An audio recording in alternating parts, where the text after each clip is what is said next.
Hi friends, આજે હું ચા બનાવતા શીખી ગઈ છું. તો આજે હું એ રેસીપી તમારી સાથે શેર કરીશ. તો જોઈશું આપણે ચા બનાવવાની પહેલી જેટલી સામગ્રી છે એટલી હું તમને કહીશ. પહેલા દૂધ, ચા, ખાંડ અને દૂધ અને પાણી. હવે આપણે આ લીલી ચાના પત્તા છે, ચાનો મસાલો છે, ફુદીના છે, તમે તાજો પણ લઈ શકીશો અને આ છે એલચી. તો હવે આપણે ચા બનાવવાની પ્રોસેસ ચાલુ કરીશું. સૌપ્રથમ પહેલા આપણે ગેસ ચાલુ કરીશું. આપણે 1 કપ ચા બનાવવાની છે એટલે અડધો કપ પાણી નાખીશું. 1 ચમચી ચા,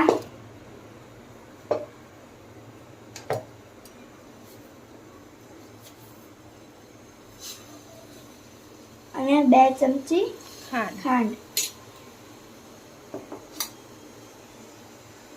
હવે એને થોડી વાર ઉકળવા દઈશું.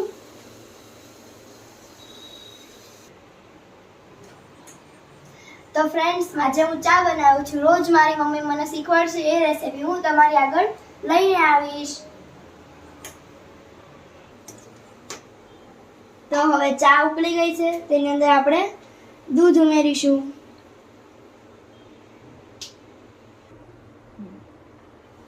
દૂધ નખાઈ ગયું છે ફ્રેન્ડ્સ. હવે મસાલા ઉમેરવાના. હવે આપણે મસાલા ઉમેરીશું. આ પેલા ગ્રીન પત્તા છે જે ચામાં નાખીએ તે આપણે નાખી દે. હવે સૂંઠ પાવડર. હવે આપણે સૂંઠ નાખીશું.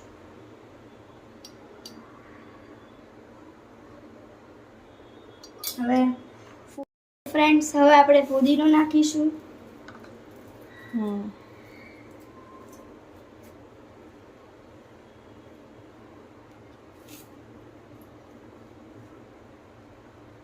ફુદીનો આપણે નાખી દીધો છે. હવે વારે આવી એલચી. તો એલચી આપણે સાણસીથી ફોડીશું. એલચી તોડાઈ ગઈ છે. એલચીને આપણે નાખી દઈશું. એલચી પણ નખાઈ ગઈ છે ફ્રેન્ડ. હવે આપણે ગવણીથી હલાવીશ. હવે ગેસને ફૂલ કરીને ઉકળવા દેવાની ચા.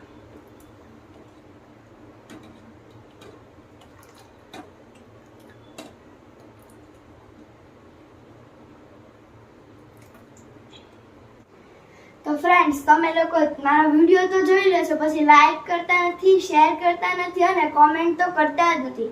જો હવે તમે લોકો નહીં કરશો તો હવે હું તમારી આગળ બીજી કોઈ પણ રેસીપી નહીં લાવું. જો તમે લોકો લાઈક, શેર, કોમેન્ટ અને સબસ્ક્રાઇબ કરશો તો હું તમારી આગળ હજી નવી રેસીપી લાવીશ. પાછું કરજો, ભૂલી ન જતા.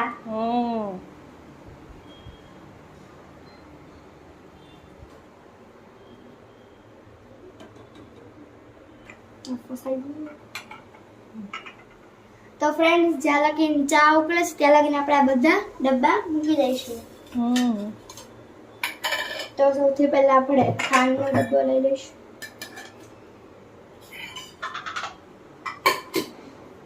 ચા ખાંડને પહેલા આપણે અંદર મૂકી દઈશું. સાથે ચાના મસાલા પણ મૂકી દઈશું.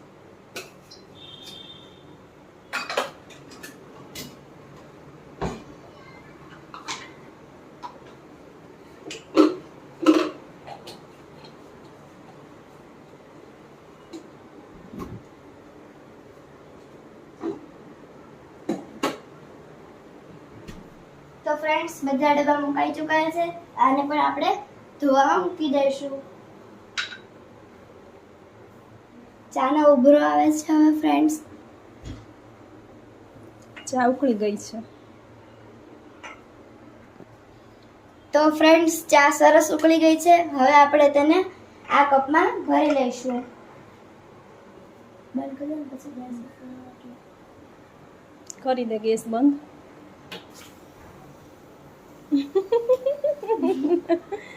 કપમાં ભરી લે.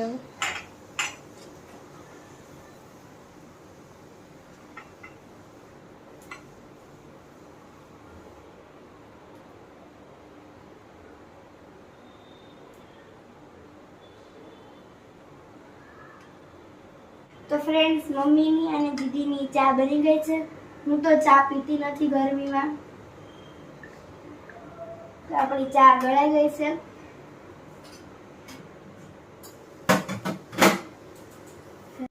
તો ફ્રેન્ડ્સ, ચા બની ગઈ છે. હવે હું ચા મમ્મીને પાસે લઈને જાઉં છું. જો તમને મારો વિડીયો ગમ્યો હોય તો લાઈક કરજો, શેર કરજો, કોમેન્ટ કરજો અને સબસ્ક્રાઇબ કરજો. Thank you. Thank you. આવજો. Bye by.